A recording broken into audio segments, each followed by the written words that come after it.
Dewi Afrodit, siapa yang tak pernah mendengar tentang sosok ini? Dalam mitologi Yunani, ia adalah dewi cinta dan kecantikan. Begitulah yang diketahui oleh halayak. Namun, apakah itu sepenuhnya benar? Pada kali ini saya akan menceritakan kisah tersembunyi dari Dewi Afrodit.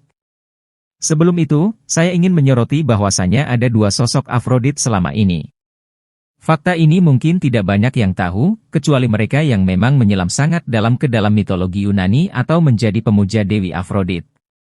Kisah ini bermula pada perseteruan antara para titan dengan ayah mereka, Anu, yang oleh orang Yunani sebut sebagai Uranus, dengan Gaia. Dalam kisah itu disebutkan bahwa Kronos memotong penis Anu, sehingga penis itu jatuh ke samudera. Lalu Afrodit Urania, Afrodit yang surgawi, lahir dari buih di samudera. Itu sebenarnya adalah sebuah sandi. Apa yang disebutkan di situ sebagai samudera sebenarnya ialah Namu, yang memang dipercaya sebagai personifikasi samudera primordial. Namu menyimpan penis Anu dan mengekstrak spermanya, lalu ia menggunakan sel telur Antu untuk dibuahi dengan sperma itu. Setelah dibuahi, zigot ditanamkan ke dalam rahim Namu. Selama hamil, Namu tinggal di sebuah pulau yang sekarang diberi nama Siprus. Di sana ia melahirkan anak gadis yang amat cantik. Ia langsung dewasa ketika terpancar keluar dari rahim Namu, dan ia tidak memiliki wujud fisik. Kualitas-kualitas surgawi dari Anu dan Antu begitu dominan padanya. Namu memanggil anak itu Ninanshar, yang berarti puan seluruh surga. Ninanshar kemudian turun ke samudera, ia melayang-layang di atas perairan. Namu kemudian memanggilnya Ninabshar, yang berarti puan seluruh perairan. Ninabshar kemudian masuk ke dalam laut, laut menjadi berbuih. Dari buih-buih itu Ninabshar mendapatkan wujud fisiknya. Ia kelak dikenal oleh orang Kanaan sebagai Adhirat dan orang Yunani memanggilnya Afrodit Urania. Afrodit Urania adalah sosok yang transcendens. Ia mewakili iman, welas asih, kemurnian, kesetiaan, kebaktian, dan pengabdian.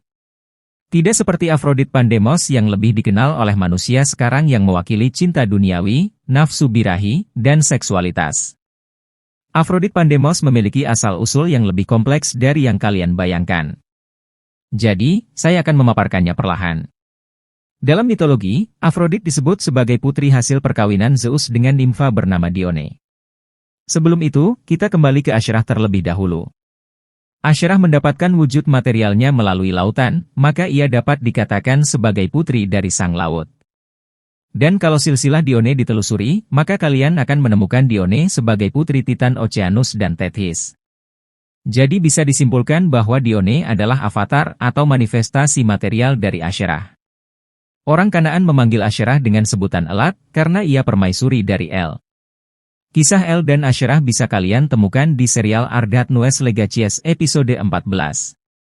Perkawinan Zeus dan Dione alias Asherah terjadi sebelum Zeus menggulingkan para titan, penciptaan Kadmu Ulutim Atamu oleh Enki dan Nimah, serta sebelum ditugaskannya Asherah ke Kanaan oleh Namu. Daripada menikah atas dasar saling cinta, pernikahan itu sebenarnya pernikahan politik. Karena Zeus saat itu sedang mencari sekutu yang kuat. Atas persetujuan Namu, pernikahan itu terjadi. Sedangkan Oceanus dan Tethys yang bisa dibilang orang tua angkat Asherah, tentu saja menentang hal tersebut.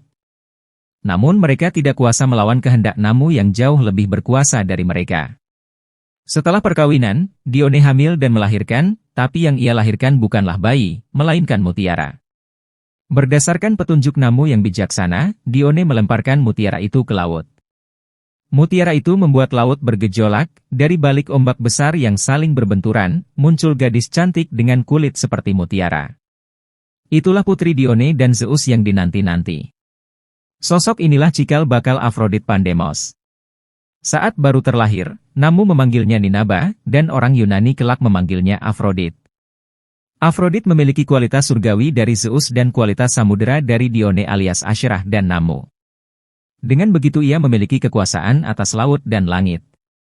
Pada mula-mula, Afrodit muda sama sekali tidak memiliki kekuasaan atas cinta, seksualitas, kesuburan, dan keindahan. Itu didapatkan secara perlahan. Afrodit mengajukan petisi kepada Istar Ninanki yang kemudian lebih dikenal sebagai Ashtoret, bahwa ia ingin mendapatkan kekuasaan atas cinta dan peperangan. Maka Ashtoret mengajarkan segala seni yang ia ketahui kepada Afrodit yang ambisius. Astoret bersabda kepadanya bahwa seluruh kekuatan dan pengetahuannya akan ia turunkan kepada Afrodit. Berkat itu, Afrodit mampu membantu para Olimpian menang melawan para Titan. Afrodit kemudian berambisi untuk memiliki kekuasaan atas nafsu birahi dan seksualitas, maka ia kemudian mengajukan petisi kepada Inanna Ninsiana yang kemudian lebih dikenal sebagai Ishtar. Ishtar datang kepada Afrodit untuk menjawab petisinya. Dia dibawa ke sebuah tempat prostitusi suci di kota Uruk dan diangkat sebagai tangan kanan sekaligus murid pribadi. Dalam masa itu, para Anunnaki dan Igigi lebih mengenalnya sebagai Ninaba atau Ninkarakit. Di sanalah Afrodit belajar tentang nafsu birahi dan seksualitas. Karena ia kesayangan Ishtar, ia juga dihormati seperti Ishtar. Setelah menyelesaikan pelatihannya, Afrodit kembali ke Siprus sebagai pribadi yang lebih kuat, sehingga saat Dewan Olimpian dibentuk ia dianggap layak mendapatkan kedudukan di Olympus. Ambisi Afrodit belum usai. Ia masih mengejar kekuatan lain, yaitu kecantikan dan kesuburan.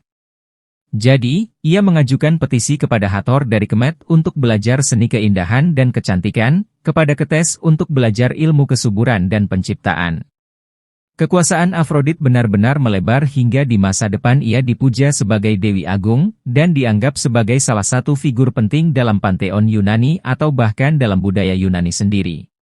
Orang kemudian menyamakan Afrodit dengan Ishtar, Ashtoret, Asyerah, Ketes, dan Hathor. Itu bukan tanpa alasan, karena atribut mereka tercermin pada Afrodit. Ini membuat Afrodit sebagai wadah bagi figur-figur tersebut. Lalu bagaimana dengan Dewi Venus dari mitologi Romawi? Apakah ia benar-benar entitas yang sama dengan Afrodit? Perlu diketahui bahwa orang Romawi tidak memiliki budaya menggambarkan sesembahan mereka sebagai bentuk serupa manusia atau antropomorfik. Mereka menganggap sesembahan mereka sebagai energi alam, tidak berwujud. Dan disebut sebagai Numina.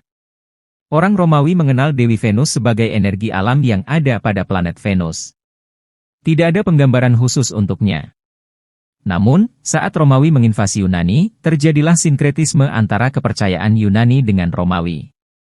Banyak dewa-dewi Yunani yang dipadankan dengan sesembahan orang Romawi, dan orang Romawi meminjam penggambaran para dewata orang Yunani untuk menggambarkan dewata mereka.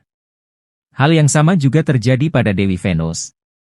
Orang Romawi memadankan Dewi Venus dengan Dewi Afrodit, padahal energi mereka berbeda. Energi Venus lebih alami, murni, primordial, dan universal dibandingkan Afrodit yang cenderung membumi. Dari sini dapat dikatakan bahwa Dewi Venus memakai persona Dewi Afrodit sebagai wajahnya. Meskipun saya berusaha sebaik mungkin memberikan pemaparan tentang Dewi Afrodit, tapi pada akhirnya kita tidak akan pernah bisa sepenuhnya memahami sang Dewi.